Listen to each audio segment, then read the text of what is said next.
For the last 30 minutes, he had watched his gorgeous wife make her way across the ballroom so that when the ball dropped at midnight, she would be as far away from her husband as possible. Surrounded by rich, self-satisfied peers, she will be passed around like a plate of Olivier, kissed and caressed by all the managers where he worked, and with special tenderness by his born, rich, imbecile boss. He knew this because his company's New Year's party had been like this for the past 2 years. The first year he accepted it, blaming it on too much champagne. However, last year the bugle sounded too loudly, and he began to make preparations. Feeling a tug on his coat, he turned to face Deirdre, Josephine's best friend and accomplice. "Happy New Year, Mike," she exclaimed, reaching up to pull his head down for the annual pity kiss. He barely brushed his lips against hers before pulling away and looking into her brown eyes. Deirdre was another socialite, a trust fund child like his wife, from an even wealthier family than Joe's. He expected to see the slight smirk she usually gave him, explaining that she knew something he didn't know because she was a pillar noble woman like his wife and his boss. Instead, he saw 2 new emotions, pity and concern. "Mike, don't take this so seriously. She simply exchanges kisses, according to the old New Year's tradition. She will return after a while, no worse, and will show you again how much she loves you." He looked at her skeptically. Deirdre tried to calm him down. "She really loves you, you know. She's just very sociable, lively, and impulsive, and you're intellectual and silent. Sometimes she needs a chance to be with others who are more like her, but spending time with them only deepens her love for you." "Okay, Deirdre. So that's why she spent the entire Christmas party at her company under the mistletoe with her co-workers. So to her Christmas party, and she spends the night dancing and kissing with the executives of her company. And here at my company's New Year's Eve ball, she spends the night dancing and kissing. No sucking with the executives of my company. So by kissing everyone at the party except me, she begins to appreciate me in a new way. Interesting concept. So to me, is this another New Year's tradition kissing Imbuzol George a dozen times? Or is this just her way of showing her love for me because she knows how much I hate this bitch?" To her credit, Deirdre had enough self-control to be embarrassed. She couldn't hold my gaze, so she turned away and tried again. "Mike, I see how upset you are, but you have to understand." "Really, Deirdre? I think I understand. For the first time in our 5 years of marriage, I think I truly understand." I turned my back to her, returned to our table, took out and opened the briefcase that I had placed under the table, and pulled out a rather large, brightly wrapped package. With my back to her, I took the ring off my finger and tied it in the middle of the bow that she had to remove to open the package. Turning to Deirdre, I handed the package. "I'll leave now. Please pass this on to your friend when or if she breaks the grip of the men around her. Give her my Happy New Year wishes, and I hope next year she gets everything she deserves." I turned to leave, but Deirdre pulled me by the arm. "Don't go, Mike. I'll go get her. She's had too much champagne again. You must take her home." "No, Deirdre, you don't need to. She has a room rented here at the hotel. She was here all day, entertaining the men while I worked. Of course you know all this because you were here with her. She has her own car, clothes, everything she needs. I'm sure at least one of the gentlemen she's currently kissing will be more than happy to make her happy. Or maybe they will all be happy. Don't look at me like that. You told me the same lies last year. I gave her this year to decide. She decided, and so did I. Goodbye, Deirdre. I can't help but say that it will be a relief for me to never see you again." As I left the ballroom, I nodded to Helen, the HR director with whom I had spent the first half of the day while my boss and his buddies help it get things done at the hotel. In reality, he was in a luxury suite, which he paid for with the company credit card and had sex with my wife. Actually, I should have said they were in a luxury suite having sex with my wife, and I have photos and videos to prove it. Helen has one too, and the chairman of the board will have it within minutes. After I left the ballroom, Helen and her husband walked toward the crowd of men around Josephine. Deirdre made her way through the crowd of men, many of whom insisted on kissing her in the grand tradition. Several people tried to pester Helen, but they seemed to be put off by the scowl of her husband, a former American football offensive lineman. She made her way through the crowd to CEO George Burke and his companion, a little ahead of Deirdre. She stopped her husband a couple of meters away and watched. Deirdre's confused look and shrill cry of her name caught Joe's attention, and she broke George's embrace. She frowned at her friend's frightened look. Helen smiled.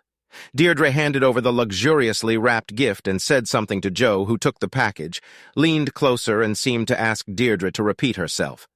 "Mike left this for you. He's gone, Joe. He watched you flirt and cuddle all night, and when you started kissing all these men, he gave me this package and left." Joe smiled. "Oh, you know, Mike, he throws these little fits when I don't pay attention to him for a few minutes. I will come home, ask him for forgiveness, and have sex with him. After that, he will forgive me and everything will be fine with us. He loves me. See, even when he gets angry, he leaves my gift. Let's see what it is." "Joe, I don't think this is a gift," Deirdre began, but Joe was already busily untying the ribbon to open the package. When the ring fell to the ground, she paused, frowned, and asked, "What is this?" George bent down, picked it up, handed it to her, and grinned. "Isn't this your husband's wedding ring?" She stopped tearing the paper, looked at him puzzled, and took the ring. She looked at Deirdre, who muttered, "I tried to tell you." Joe began to tear the wrapping off the gift and found a white gift box inside. Reassured, she smiled, shook the box, and said, "It's heavy," and began to cut the tape on each side with my fingernail.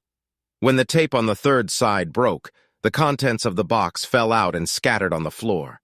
She squatted down to pick up the fallen glossy sheets. Others squatted and picked up those that slid near them. Suddenly, everyone froze. Joe's eyes widened, and she screamed, "No!" This cry attracted the attention of others, and even more people entered their circle. Deirdre's eyes also widened in disbelief. She looked up and saw the look of horror on George's face. He picked up the 20x30 semi-picture glossy color photograph lying at his feet, pressed it against his expensive suit, and spontaneously shouted, "What the fuck, Joe?" "Joe," loud enough for everyone nearby to hear him. Everyone looked at the photos lying around and saw Joe having sex with people other than her husband. There were many photographs of Joe and George, as well as Joe with other executives at Mike's company, Joe's co-workers, and Joe's bosses. There weren't enough to cover everything in the Kama Sutra, but Mike did a good job of selecting photos that proved that Josephine was willing to have different types of sex, with men in any combination and in any number. Faced with photographs of her sexual adventures, Joe fainted. She fell backwards, and only George's substituted shoe saved her head from hitting the tiled floor and a possible concussion. Deirdre knelt down next to her, lifted her head, lightly slapped her across the face, and frantically screamed, "Joe! Joe, are you okay, Joe? Talk to me, Joe, are you okay?" While both women lay on the floor, others began to pick up the photographs and look at them. One woman turned and hit her husband as hard as she could as he looked down at the photo he was holding. "You lustful goat! No wonder you don't have the strength to satisfy me." He stared at her in stunned silence until she swung her purse and hit him in the right eye. He covered his eye, screamed in pain, and then collapsed to the floor as she kicked him in the groin with her pointy shoe. The woman knelt down and began methodically sorting through the photographs on the floor. She paused, looked up, and stated, "You bitches who are married to the management of Taylor & Son might want to take some of these photos and check them out. There are photos of other husbands having sex with these sluts. If you want to save money on a divorce lawyer, give me a call and I'll see if I can find us a group rate." 9 other women knelt down and began looking at the photographs as the men began to retreat. "There are also flash drives here," one of them announced loudly. "It is unknown what is on them." "You stinking bastard!" a beautiful blonde shouted at a well-dressed elderly man. "Do you remember our marriage contract, you bankrupt bastard?" "Baby, I'm sorry, it didn't mean anything. She kept pestering me and I finally gave in, but that was only one time and she still wasn't as good as you." "Lying bastard," the blonde screamed, holding out 2 more photos of her husband having dirty sex with Joe. The blonde stood up and walked towards him with fury in her eyes, waving photographs and swearing at the top of her lungs. He stepped back, then turned and ran away. Another woman sobbed, clutching one hand to her chest and waving a photograph in the other. Her husband, hiding his face in his hands, also sobbed. The man picked up a photo from the floor, then showed it to the gorgeous woman standing in front of him and said loudly, "You slut told me that I would never have a threesome because you would never do it with a woman." She blushed, turned and ran away, staggering on her 10-centimeter heels. Another woman selected half a dozen photographs from the pile and called out names as she walked toward the center of the ballroom. The puzzled woman stopped her, took the photograph, stared at it, and turned to her husband with a murderous expression on her face. He began to retreat as she trotted towards him, waving the photograph. This scene was repeated 5 more times, and each time the victim's companions were hit in the ears and eyes. Joe had already woken up and was looking at what was happening around her with glazed eyes. A man in an expensive tuxedo knelt next to her. He asked, "Are you okay?" She looked at him curiously and nodded. He asked, "Who are you? Can I help?" "I'm Josephine Lord," she answered gloomily. "But I don't think anyone can help me now." "Are you Josephine Reynolds?" "Lord," he asked incredulously. She nodded and asked, "I am. Who are you?" The man handed her a stack of papers that he was carrying with him, took a photo of it on his phone, and loudly declared, "I am a bailiff. You have already been served, Josephine Reynolds Lord." These documents, as well as the photographs and videos attached to them, prove the fact of adultery, which is stated in Michael Morris Lord's divorce petition. He turned to the large group. "Ladies, gentlemen, if you haven't had a chance to view the photos, just order a copy of the divorce papers, which are public records available on the internet. It lists the names of all the people Joe S.B. has had sex with in the last year, as well as where and when. For a nominal fee, I can provide a link to Joe S.B.'s website, which fully details her exploits since January 1st of last year. If you would like to review them to determine whether your husband or wife has been involved in a paired 3-way, 4-way, or more sexual relationship with S.B., you can contact me online at cheatingspousepi.com. And for a nominal fee, a link will be provided on its website. For an additional fee, I can provide digital copies of participant activities. You will find this type of evidence very useful in court. I look forward to your call." He bowed deeply and walked away, leaving tears, fear, and panic in his wake. He's probably going to hell for this stunt, but he got paid very, very well for it. Besides, this was New York, and his office was in New Jersey, where his family was very influential.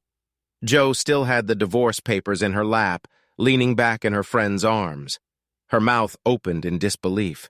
She looked at the faces gathered around her and saw hatred, pity, anger, and anxiety. The inevitable admiration, lust, and envy that she had known all her privileged life were completely absent, and the enormity of her loss and shame finally became apparent. She clung to Deirdre again and buried her face in her friend's chest, sobbing inconsolably. George Taylor ordered his henchmen to pick up those damn photographs and burn them. Looking directly at Helen, he ordered, "I want a letter of reprimand to Mike Lord on my desk on Monday with my dismissal papers underneath it." With a neutral expression, Helen stated, "I'm sorry, Mr. Taylor, but Mr. Lord resigned this afternoon. He gave 2 weeks' notice, used the leave you signed up for last week, collected all his supplies and materials, and left the building. I will not accept his resignation. I will fire him after a reprimand. He will never work in this business again. Sorry again, Mr. Taylor, but before he left, he met with the chairman of the board, and your father accepted his resignation. Mr. Lord already has another job, with one of the firms he consulted with your written permission, sir." Taylor's face was so red that listeners and spectators feared he would have a stroke as he muttered loud curses at his father and Mike Lord. Helen and her husband watched his embarrassment with glee, clasping each other's hands in delight, naturally maintaining a neutral facial expression.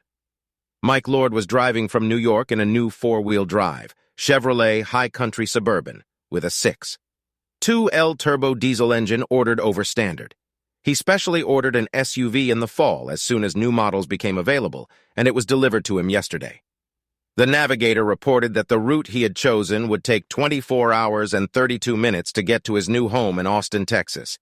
He knew it would actually take the better part of a week because the farm boy from Idaho was going to absorb the culture of the rural states he would be passing through. When he reached Virginia, he intended to abandon the main highways, take the country roads that John Denver sang about, and visit the small towns and the Carolinas that Mary Shape and Carpenter sang about. He was going to try the homemade jellies and jams sold in roadside stands and small local shops, and eat where the locals ate away from the highways and the rushing, bustling people in lifestyle he had come to hate. Their checking and savings accounts were separated, but only after he bought his SUV. Since she had earned 10 times that amount throughout their marriage, an $88,000 car would do little to even the score, but he was happy to use at least some of her money to buy it. Under the terms he proposed, he would keep his investments and pensions funds, and she would keep hers. He was leaving her the penthuse and no claim on her trust fund if she accepted his generous terms and signed divorce papers within 10 days. The radio was tuned to Sirius XM's top traditional country station, the Roadhouse. Joe hated country music almost as much as she hated retro music, so the next station will be classic vinyl. Now he was his own master, and not the ignorant cuckold that she had made him out to be for at least 2 years. He took his life into his own hands when the New Year's ball dropped last year and spent the entire year gathering his thoughts.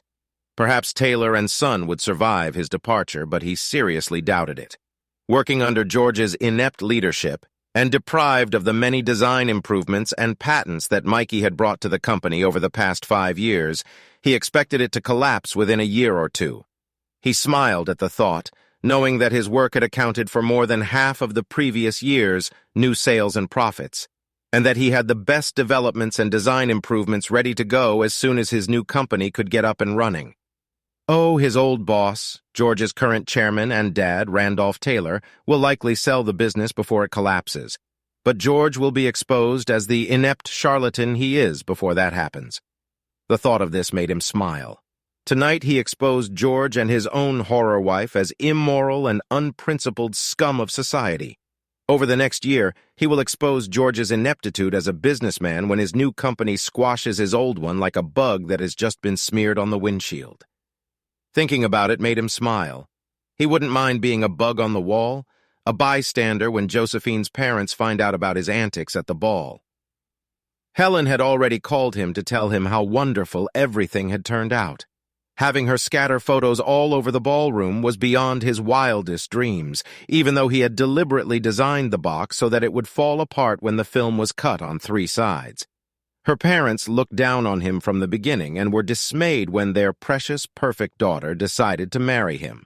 After all, he didn't even have an Ivy League education that an engineering degree from the Colorado School of Mines and a master's degree from the University of Michigan made him highly sought after in his field meant nothing. Better a liberal arts education from Brown than such a mediocre pedigree. He smiled, thinking about the destruction he had caused and what he would do in the future. Deirdre and her husband Albert took Josephine home. As soon as they entered the house and she looked around, Joe began to sob again. On the way home, she rehearsed her speech for Mike. She had to explain that her affairs did not mean anything to her and did not harm their marriage. It was just a vacation, or an attempt to influence decisions that affected her and Mike to make their lives better. Her having sex with others only helped them improve their sex lives, she explained. It brought her sexual desire back under control when it ran wild, and she learned what she used to please her husband to spice up their love life. It sounded funny even to her, and she knew Mike wouldn't buy it. In truth, he was a real stickler for marriage vows. Even talking about swapping partners or role-playing with others made him furious. Why then did she think he would fall for the crap she was going to sell him? She knew deep down that her marriage was on fire. But when she walked into their apartment and found all his belongings gone, she realized she was in a hole she had dug. She sank to the floor, crying bitter tears and cursing her own arrogance. She had no ready explanation for her actions because she never believed that she would be caught. She was caught. She would convince her sweet, naive husband to forgive her. She was successful for 3 years, and tonight he burned her marriage and reputation to the ground. The week went by quickly for Mike. He cloned his SIM card before throwing the old one into the dirty city snow so that he could initiate contact, but no one could interrupt his journey through the Old South to his new home in Texas. The emails he set up were sent out all week. Spouse after spouse received an individual letter with an attachment, and marriage after marriage burned down. The thought of this result made Mike smile. The letter to Deirdre's husband was sent yesterday. Thinking about Al's answer made Mike smile widely. Joe was responsible for her own actions. But Deirdre's story of the pleasure she got from her personal experience as a slut, and her friends urging to share the joy of spreading her legs, really influenced Joe's decision. It was day 4, and back in New York, Deirdre and Joe were sitting on the couch in their apartment. It was now their apartment because Al had kicked Deirdre out after receiving the email and watching the video. It featured 5 segments of sexual activity and an insightful conversation with Joe in which they described their conquests and pleasures, listed their lovers by name, and occasionally laughed at their ignorant husbands. Albert sent copies of this conversation to each of the wives of the named women if he knew them, and he knew most of them. The fire spread, and Albert smiled as he looked at the flames. Things weren't any better for George. His father fired him and disinherited him. In fact, he fired all of the senior executives who were responsible for the firm, being blackballed due to their actions, and served as interim CEO while his wife was in the house. The CEO, while his new VP of Development and Talent Acquisition, Helen, recruited top executives from all over the world. Mike passed the Martin Luther King Boulevard exit and prepared to turn onto Cesar Chavez Street.